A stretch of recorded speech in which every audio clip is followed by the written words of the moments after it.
ડીસામાં હોળી ધૂળેટી તહેવારને લઈને પોલીસ દ્વારા શાંતિ સમિતિની બેઠક બોલાવવામાં આવી હતી, જેમાં હિન્દુ સમાજના તહેવાર નિમિત્તે સુલેહભર્યું વાતાવરણ જળવાઈ રહે તેમજ નમાઝના સમયે મસ્જિદ આગળથી ઉજવણી થાય તો કોમી લાગણી દુભાય તેવા સૂત્રોચ્ચાર ન કરવા તેમજ વાજિંત્રો વગાડવા કે ન વગાડવા બાબતે કોઈ વાદ વિવાદ ન થાય તે જોવા પોલીસે બંને કોમના આગેવાનોને અપીલ કરી હતી।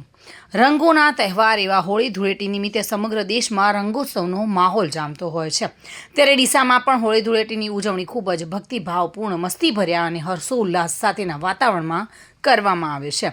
હોળી અને ધૂળેટી એમ 2 દિવસ ચાલનાર તહેવારને લઈને ડીસા શહેરમાં સુલે શાંતિભર્યું વાતાવરણ જળવાઈ રહે તે માટે ડીસા દક્ષિણ પોલીસ દ્વારા શાંતિ સમિતિની બેઠક બોલાવવામાં આવી હતી।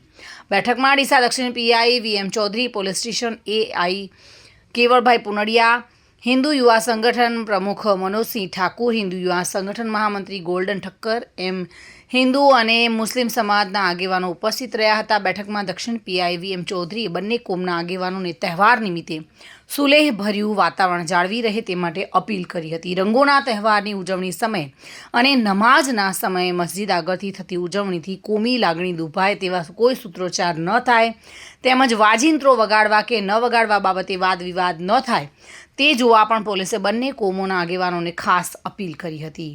હોળી અને ધૂળેટીના તહેવાર ખૂબ જ ભક્તિભાવ અને ભાઈચારાની ભાવનાથી ઉજવાય તે માટે મુસ્લિમ સમાજ દ્વારા પણ સંપૂર્ણ સહયોગ આપવાની ખાતરી અપાઈ હતી, જ્યારે હિન્દુ સમાજના આગેવાનોએ પણ તહેવારની ઉજવણીમાં કોમી લાગણી દુભાય તેવું કોઈ કૃત્ય ન થાય તેની તકેદારી રાખવાની ખાતરી આપી હતી। ચિરાગ શ્રી મારી સાથે bureau report, today Gujarati news. દર્શક મિત્રો, ટુડે ગુજરાતી ન્યૂઝનું આ જાગૃતિ અભિયાન સિસ્ટમમાં બદલાવ લાવવાનો એક પ્રયાસ છે। જો આ પ્રયાસ આપને ગમ્યો હોય તો ચેનલને લાઇક, શેર અને સબસ્ક્રાઇબર કરવાનું ભૂલતા નહીં। ગરીબ લોકોને પણ સુખાકારી સુવિધાઓનો હક છે તે આપ પણ સ્વીકારતા હો તો આ વિડીયો શેર જરૂર કરજો। ફરી મળીશું, ત્યાં સુધી જાગૃત રહો અને સક્રિય રહો।